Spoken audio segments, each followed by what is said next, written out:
Hello again, my curious engineer. Now that you know where this course will take you, we can begin with the first real question, gently, without rushing, allowing each idea to settle before the next one comes closer. What is a microcontroller? You may have heard the word before.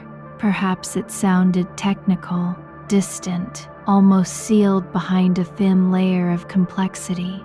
But as you stay with me, you can let that distance soften. A microcontroller is a small computer designed to control an electronic device or system, small enough to hide inside a toy, a keyboard, a charger, a thermostat, a washing machine, a robot, or a car, quiet enough that you may use dozens of them every day without ever seeing one. You press a button and something responds.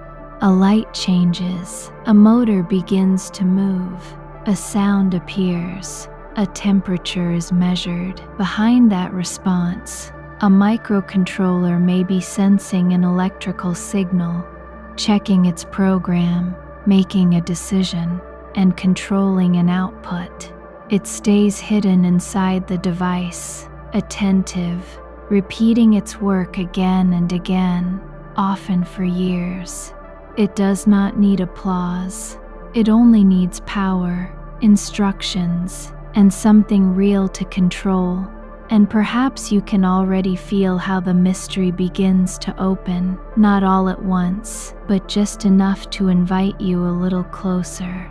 A desktop computer is made to do many different things. It can run a browser, edit video, play games, store large files, and support a complex operating system.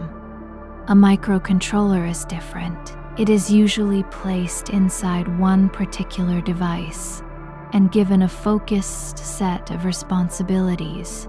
It may monitor a sensor, control a motor, read buttons, manage lights, or exchange data with another circuit. It is not simply a weak computer. It is a computer shaped for control. Its memory is smaller. Its processor is simpler. Its power consumption can be tiny, and its connection to the physical world is much more direct. Instead of a monitor, keyboard, and mouse, it often works through electrical pins. Those pins can sense signals coming in and create signals going out. Input, decision, output. Let those three words rest together for a moment. A signal enters. The program interprets it. The device responds. There is something elegantly intimate in that exchange, a quiet touch from the physical world, a decision inside the chip, and a precise answer returning through the circuit. The response may happen in a fraction of a second, quietly, repeatedly, and with no human attention required. Once you begin to notice this pattern, many electronic devices stop feeling like sealed black boxes. Inside a microcontroller, several important parts are gathered into one chip.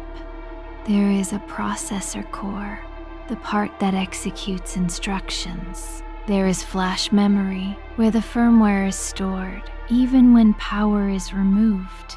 There is SRAM, fast working memory used while the device is running. Some microcontrollers also include EEPROM, small non-volatile memory for values that should survive after power is turned off. There are digital inputs and outputs, timers, communication interfaces, and often an analog to digital converter that can turn a changing voltage into a number. You do not need to memorize every term yet. For now, simply notice the roles. The processor acts. Flash remembers the program. SRAM holds temporary data. Pins connect the chip to the outside world. Timers help it understand time. Communication interfaces allow it to speak with other devices. All of these parts are placed close together, inside one compact package, ready to cooperate whenever the firmware asks them to. A complete little system held quietly beneath the surface of the chip. And as these pieces begin to take shape in your mind, the chip may start to feel less like an object you are observing from a distance, and more like a small, responsive system waiting for clear instructions. Let us follow one simple example. You press a button. The pressure of your finger changes an electrical connection. That change creates a signal on one of the microcontroller's input pins. The program reads the signal. It decides what the press means. Then it changes an output, perhaps turning on an LED. A physical action becomes an electrical signal. The signal becomes information. Information becomes a decision, and the decision becomes a physical response. The same pattern can control a fan from a temperature sensor, adjust brightness from a light sensor, unlock a door, count rotations, or move a robotic arm. The details change, but the rhythm remains. Sense, process, respond. Sometimes the response is visible. Sometimes it is a sound, a movement, a transmitted message, or a tiny internal change that prepares the next action. The system touches the world, and the world touches it back. You may let that rhythm become familiar now, softly, because it will return throughout the entire course. And each time it returns, it will carry more meaning. What first feels like a simple chain will later become code, hardware, timing, state, and behavior, all fitting together with a precision that can feel deeply satisfying when the system answers exactly as you intended. The program stored inside a microcontroller is called firmware. When power is applied, the microcontroller begins executing that firmware. It initializes what it needs, reads its inputs, processes information, controls its outputs, and continues working for as long as the device remains active. This is why embedded programs often do not simply start, print an answer, and end.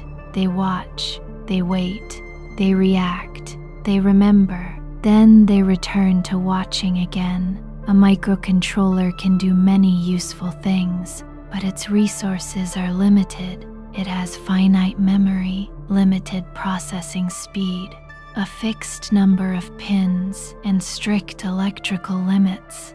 Those limits are not a flaw. They teach precision. They teach you to decide what matters, what can wait, what must happen now, and how to make a small system behave beautifully within clear boundaries. A powerful design is not always the one with the most resources, but the one that uses every resource deliberately, with care.